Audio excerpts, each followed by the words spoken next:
Hi all!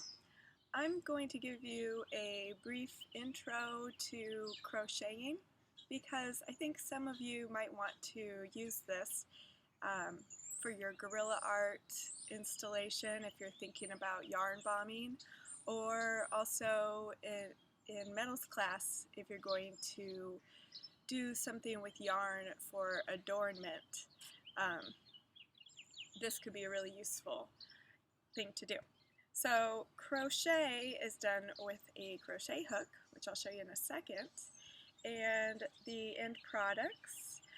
Oftentimes what you'll see are doilies, and I don't really make doilies, so the examples I have are the things that I have made. I made these little butterflies that I just did with crocheting. I love crocheting because it's really easy to form something. This is a hat that I made, and I started in the middle here and went around and around and around and made it bigger and bigger. And then I switched yarns to stripe it, and then this cute little ruffle here, I used to make these for all the kids on their birthdays. But these ruffles are just done by crocheting a whole bunch of stitches into one hole, and it makes it kind of wavy. So done that, so you can make some wearable items, you can make some decorative items. This, you can also make dimensional items. This is a toy that I made that I never gave away, but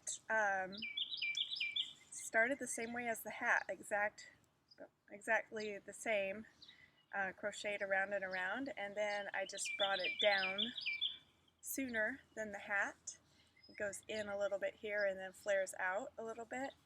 And then these are just a long chain stitch and then stitched the other way, and they just naturally curl like that. So my little octopus guy, and this is that same thing with stitching a whole bunch of stitches into one hole. You can kind of see it a little bit better here.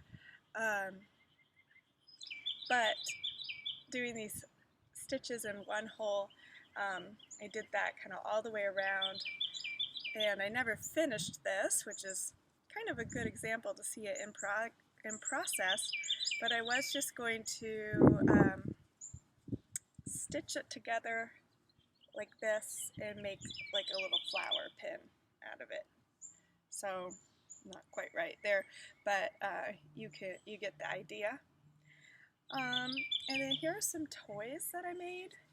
This is a little eggplant, and it's a little carrot for the Easter Bunny.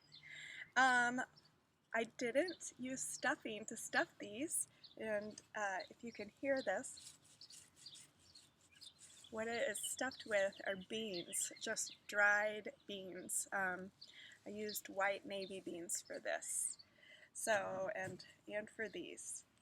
This is just a ball. These are very easy to make. You increase, or you stitch just like you start a hat. Increase, increase, increase, and then decrease, decrease, decrease, and it comes together. This one is stuffed with stuffing, so it's lighter weight. I like the beans because it gives it a little bit of weight. So I don't know if that's something you would do if you're doing an item of adornment that you wear. It'd be kind of heavy, but if that's what you're going for, it's a good option. So now I'm going to show you about the materials you need, and then in future videos I will show you the actual technique of crocheting. This is worsted weight yarn, so it's like your average weight of yarn. And if you've never crocheted before or knitted, then I suggest that you get a plain yarn, plain Jane. No fancy fuzziness or anything like that, because that's just going to confuse you as you're trying to get started. So your worsted weight yarn, this average size, goes with a crochet hook that is like a E, F, or G. That will give you a close enough stitch that you can't see through all the holes.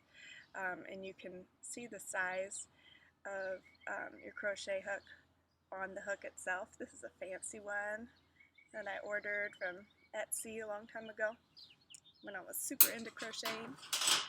And then this is just like your average crochet hook, and you might have this around the house.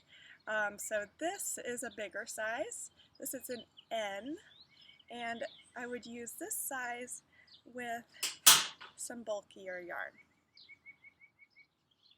Alright, so if you only have chunky yarn, then make sure that you don't have a teeny tiny crochet hook. You want the size of the hook to correspond with the size of the yarn.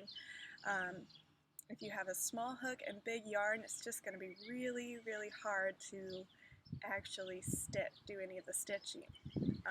And if you have small yarn, this isn't small, it's average, but small yarn and a big hook, you're going to have a lot of holes, a lot of spaces in between, and that might be what you're going for. So a lot of people do it that way, but I just recommend making sure that your yarn and hook correspond with each other.